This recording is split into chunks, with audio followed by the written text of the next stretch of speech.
ইফতারের পর সিগারেট খাওয়া যাবে কিনা? বিসমিল্লাহ, এই প্রশ্ন ভাই, এটা যে শুরুতে তো খেয়াল করলাম না। ইফতারের পর সিগারেট খাওয়া যাবে কিনা, এটা কোনো কথা হলো ভাই?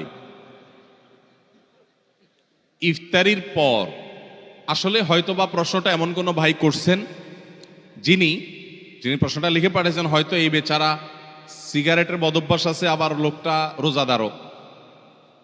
তো সারাদিন ধূমপান ছাড়া থাকতে থাকতে থাকতে থাকতে বেচারা অধৈর্য হয়ে ইফতারের পরপরই হয়তো বা সিগারেট দিয়ে ইফতার করে কিনা আল্লাহ জানে।